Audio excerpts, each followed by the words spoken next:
bienvenue sur l'OM Flash News. Donc aujourd'hui, on va faire une vidéo en fait récapitulative de l'émission du débriefing de Thibaut Vizirian qui avait mon ami Fredo hier soir comme invité sur sa chaîne YouTube. Donc où il a parlé un peu de la vente de l'Olympique de Marseille. Donc il y a 4 vidéos qui vont se suivre. Voilà, je vous demande d'être, ça dure 5-6 minutes en tout. Voilà, dans la première vidéo, vous allez voir que Thibaut Vizirian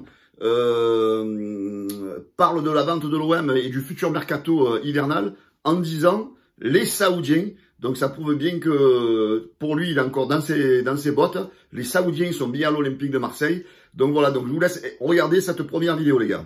Marseille avec les Saoudiens, c'est un peu le même genre, c'est que ce mercato d'hiver va être capital pour vraiment lancer complètement le projet et stabiliser. Il y a eu des choses énormes de fait avec 10 arrivées cet été. Je pense que derrière, moi les 3 de derrière... Cette deuxième vidéo, Thibaut Vizirian explique un peu le fonctionnement du PIF, qui est en fait un regroupement de plusieurs sociétés. Donc vous allez l'écouter, il va mieux vous l'expliquer que moi. Et aussi, donc, il divulgue, en fait, donc vous en avez même entendu parler cette semaine, il y a même un média anglais qui en a parlé. Donc, il y a des médias un peu partout qui commencent à en parler. Il y a, je crois, un journaliste saoudien qui a commencé à en parler, parce que certains ont eu déjà, depuis peu, l'autorisation de parler de la vente de l'Olympique de Marseille. Voilà, je vous laisse écouter la deuxième vidéo. Je réexplique une bonne fois pour toutes, les amis, le système économique saoudien. Il y a le boss, Mohamed Ben Salman. Ils ont créé un fonds d'investissement, ce que vous appelez le PIF. Dedans, c'est plein de sociétés et de fonds qui ont mis de l'argent, 100 milliards, pour investir partout dans le monde, ce qu'ils font.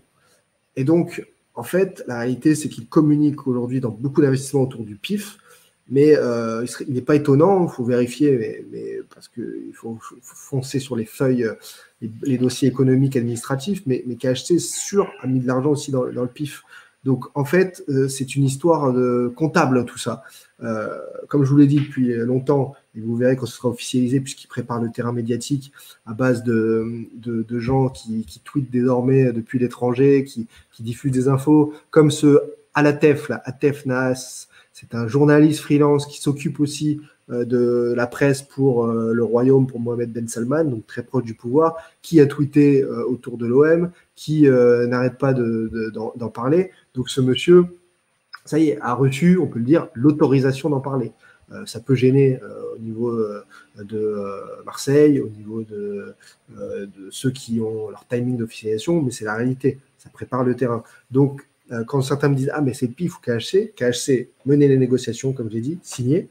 Ensuite, il est possible que certains récupèrent la lumière, donc le fonds d'investissement saoudien peut-être, pour l'officialisation. Mais derrière, il faudra aussi économiquement, enfin juridiquement, faire utiliser les bons modes de fonctionnement, parce que Newcastle a été racheté par un fonds, et ça ne peut pas être le même tout à fait pour l'OM ou pour l'Inter Milan dans quelques semaines ou quelques mois, puisque pour pouvoir jouer la Coupe d'Europe, voilà. Mais on trouve toujours la solution à ça, pour finir là-dessus, parce que par exemple, je vous prends l'exemple du Red Bull Leipzig, ils ont en copropriété Salzbourg, le Red Bull Salzbourg, en Autriche, et les deux se sont retrouvés en Ligue des Champions. Donc pour permettre que Salzbourg joue la Ligue des Champions, alors que c'est le même propriétaire, ils ont filé 51% de Salzbourg à des supporters.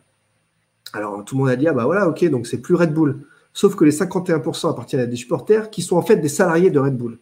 Voilà l'histoire.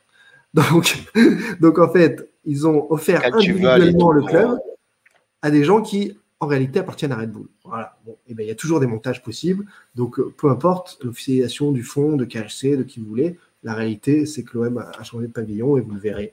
Et ça c'est fait comme ça. Et aujourd'hui, ça me fait sourire que ça sorte, ça y est, en Arabie Saoudite, où on sait comment fonctionnent les médias. Ils fonctionnent sur ordre, sur demande, sur accord, et aussi dans les médias étrangers. Dans la troisième vidéo, Thibaut Vizirian donc explique pourquoi dans les médias français on est muet. En fait, il explique qu'en fait, c'est pas que les personnes sont muettes, c'est que les personnes en fait subissent un peu comme une pression parce qu'ils ont certains privilèges, peut-être avec l'Olympique de Marseille, qui ne veulent pas se voir lever. Donc du coup, vu que l'OM, donc pour eux, ils ne sont pas encore dans le timing de l'annonce de la vente. Donc voilà pourquoi donc ces médias en fait essayent de fausser peut-être un peu les pistes. Voilà, donc je vous laisse écouter cette troisième vidéo. Mais je sais pas s'ils font la sourde oreille, mais il y en a qui n'ont pas l'info, il y en a à qui on a dit que c'était pas vrai, donc ils suivent ce qu'on leur dit.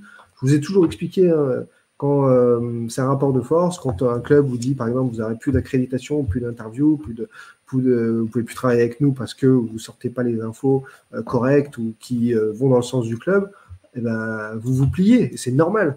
Donc, il n'y a pas de France qui fait la sourde oreille, c'est le jeu de l'officialisation, de la communication dans tous les domaines. Hein. Je parle pas que dans la dernière vidéo, vous allez voir, donc Thibaut Bézirian explique pourquoi il commence un petit peu à en parler lui aussi, parce que justement les langues commencent un petit peu à parler dans tous les pays. Hein, vous avez pu voir en Arabie Saoudite, en Espagne, en Angleterre, un peu dans tous les pays. Donc on commence à parler comme quoi l'Olympique de Marseille intéresse MBS, ainsi que l'Inter de Milan. Et voilà, donc lui, il a décidé du coup de commencer un petit peu à en reparler, mais avec moins de détails, parce que ça lui a tellement causé de problèmes.